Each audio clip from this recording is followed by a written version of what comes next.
సంక్షేమ పథకాల అమలు చేయడంలో వైసీపీ అధినేత జగన్మోహన్ రెడ్డిని మించిన నేత మరొకరు లేరని రాయలసీమ రీజనల్ కోఆర్డినేటర్ పెద్దిరెడ్డి రామచంద్రారెడ్డి చెప్పారు.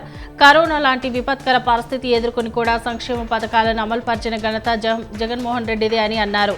కర్నూలులో జరిగిన జిల్లా వైసీపీ కార్యవర్గ సమావేశానికి ఆయన ముఖ్య అతిథిగా హాజరయ్యారు. సిద్దిపేట జిల్లా చేర్యాల మండలం తాడూరు గ్రామంలో ఎమ్మెల్యే పల్లె రాజేశ్వరరెడ్డి చిత్రపటానికి చెప్పుల దండలు వేసి నిప్పు అంటించారు కాంగ్రెస్ నాయకులు. దీనిపై బీఆర్ఎస్ పార్టీ నాయకులు స్పందించి తమ ఎమ్మెల్యే చేస్తున్న పలు అభివృద్ధి పనులను చూసి కాంగ్రెస్ నాయకులు జీర్ణించుకోలేకపోతున్నారని చెప్పారు. ప్రజల సమస్య తమ సమస్యగా తీసుకుని పరిష్కరించే ఎమ్మెల్యే పల్లా రాజేశ్వరరెడ్డిపై కాంగ్రెస్ నాయకులు చిల్లర రాజకీయాలు చేస్తున్నారని తీవ్ర స్థాయిలో ధ్వజమెత్తారు. స్వతంత్ర టీవీ నూతన సంవత్సర క్యాలెండర్ను మాజీ ఎంపీ గోరంట్ల మాధవ్ ఆవిష్కరించారు. ఈ కార్యక్రమంలో బత్తలపల్లి మండలం చెందిన వైసీపీ జనరల్ సెక్రటరీ కోటి సురేష్ కుమార్, వైసీపీ నాయకులు పాల్గొన్నారు. అలాగే కోటి సురేష్ కుమార్ కి జిల్లా జనరల్ సెక్రటరీగా ఎన్నుకున్నందుకు మాజీ ఎంపీ గోరంట్ల మాధవ్ శుభాకాంక్షలు తెలియజేశారు. ఎస్సీ వర్గీకరణ కోసం విధి విధానాలు ప్రకటిస్తామని బహిరంగ సభలో చెప్పిన సీఎం రేవంత్ రెడ్డికి కృతజ్ఞతలు తెలుపుతున్నామని Telangana students political JAC founder president Narasimha అన్నారు. గత బీఆర్ఎస్ ప్రభుత్వంలో రేవంత్ రెడ్డి ఎస్సీ వర్గీకరణ అంశాన్ని అసెంబ్లీలో లేవనెత్తి సస్పెన్షన్ గురై అనునిత్యం మాదిగ పక్షపాతిగా ఉన్నారని గుర్తు చేశారు. సుప్రీంకోర్టు రాజ్యాంగ ధర్మాసనం ఎస్సీ వర్గీకరణకి అనుకూలంగా తీర్పు ఇచ్చిన వెంటనే అసెంబ్లీలో ఎస్సీ వర్గీకరణ అమలు చేస్తానని ప్రకటించడం హర్షణీయమని చెప్పారు.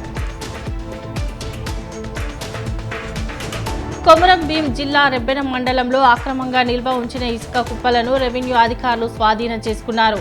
రాళ్లపేట రైల్వే స్టేషన్ సమీపంలో 75 ఇసుక అక్రమ నిల్వలు ఉన్నాయని వచ్చిన సమాచారంతో తహసీల్దార్ రామ్మోహన్ తెలిపారు. స్థానిక ఎస్ఐ చంద్రశేఖర్ సిబ్బందితో కలిసి వెళ్లి చూడగా 2 వేర్వేరు చోట్ల నిల్వ ఉంచిన 75 ఇసుక కుప్పలు స్వాధీనం చేసుకున్నట్లు వివరించారు. మన్యం జిల్లా సీతానగరం మండలంలో విషాదం చోటు చేసుకుంది. బూర్జి గ్రామానికి చెందిన ఎందవ దమయంతి అనే మహిళకు గర్భసంచి ఆపరేషన్ ఫెయిల్ అయ్యి ఆమె మృతి చెందింది. ఆమె మృతికి డాక్టర్ నిర్లక్ష్యమే కారణమంటూ కుటుంబ సభ్యులు ఆందోళనకు దిగారు.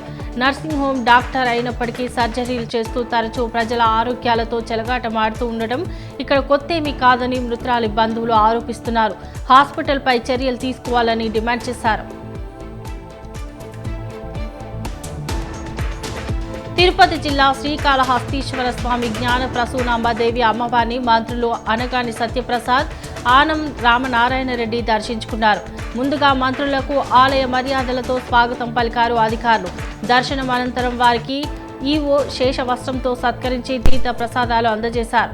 ఉచిత అన్నదాన భోజనాలతో భక్తులకు అన్నం వడ్డించారు మంత్రులు. ఆహారం ఏర్పాట్లపై మంత్రులు ఆరా తీయగా భక్తులు సంతృప్తిని వ్యక్తం చేశారు.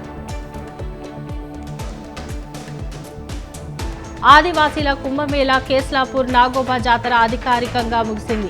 5 రోజుల పాటు అంగరంగ వైభవంగా పూజలు అందుకున్న నాగోబా దేవతకు మండగాజలి పూజలతో జాతరను ముగించారు మెస్రం వంశీయులు.